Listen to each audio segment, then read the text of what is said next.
तो अब हम डिस्कस करेंगे क्वेश्चन नंबर 14 जो कि हमारा 6.3 का ही रहेगा क्लास 12 का। यहाँ पे बोल रखा है find two positive numbers x and y such that x plus y equal to 60 and x y की पावर 3 इज़ मैक्सिमम। तो यहाँ पे हमारे पास ये फंक्शन दे दिया जहाँ पे हमें मैक्सिमम दे रखा है कि यहाँ पे एक मैक्सिमम वैल्यू जो है आपके पास आएगी और उस मैक्सिमम वैल्यू पे हमारे टू पॉजिटिव नंबर्स हैं वो कौन से होंगे।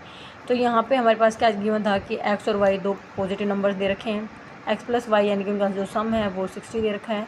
तो हमने फर्स्ट नंबर को सपोज किया। सपोज करने की वैसे ज़रूरत भी नहीं है क्योंकि यहाँ पे ऑलरेडी इसने x और y को मेंशन कर रखा है, तो हमने यहाँ पे लिख दिया। लेकिन हमें जो अपना डेरिवेटिव निकालने के लिए हमें या तो y में चाहिए फंक्शन या x में चाहिए, तो हमने इस पूरे फंक्शन को x में बना लिया।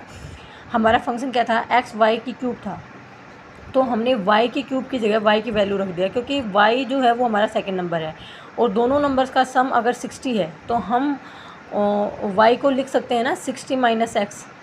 ठीक है, तो बस हमने वही किया। तो यहाँ पे हमारा जो फंक्शन है वो हो गया x इंटू में 60 माइनस एक्स की क्यूब। अब यहाँ पे हमने एफ डैश एक्स निकाला जो कि हमने यहाँ पे प्रोडक्ट रूल को यूज किया।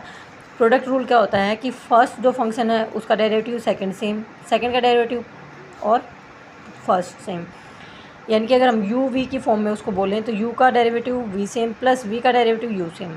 ठीक है, तो ऐसे ही हमने यहाँ पे x का डेरिवेटिव किया तो 1 आ गया, इसको सेम रखा तो 60 माइनस एक्स पूरे का क्यूब हो गया प्लस अब इसका किया तो 3 आ गया 60 माइनस एक्स की क्यूब और 60 माइनस एक्स जो है उसका फिर से किया तो ये हमारा 60 का तो 0 हो गया और माइनस का 1 आ गया।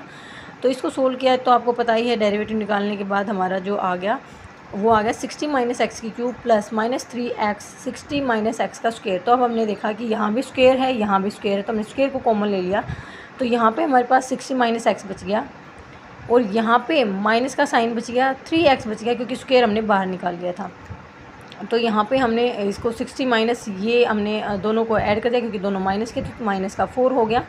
तो ऐसे हमारा जो एफ डैश एक्स है वो आ गया 60 माइनस एक्स और का स्क्वायर था, तो हमने 60 माइनस एक्स लिख दिया और ये हमारा 60 माइनस 4x था।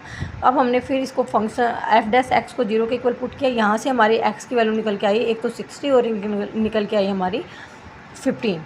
अब देखो 60 तो हो नहीं सकती क्योंकि 60 में क्या है, अगर हम 60 पुट कर देते हैं तो y जो वैल्यू है हमारी क्या हो जाएगी 60 माइनस 60 यानी कि 0 हो जाएगा, यानी कि सेकंड नंबर जो है हमारा 0 हो गया। तो ऐसा पॉसिबल है नहीं क्योंकि वो दोनों का सम जो है वो 60 कह रहा है, यानी कि कुछ वैल्यू हमारी x की भी है कुछ y की भी है। ठीक है, तो इसके लिए हम सिर्फ x की जो वैल्यू है वो 15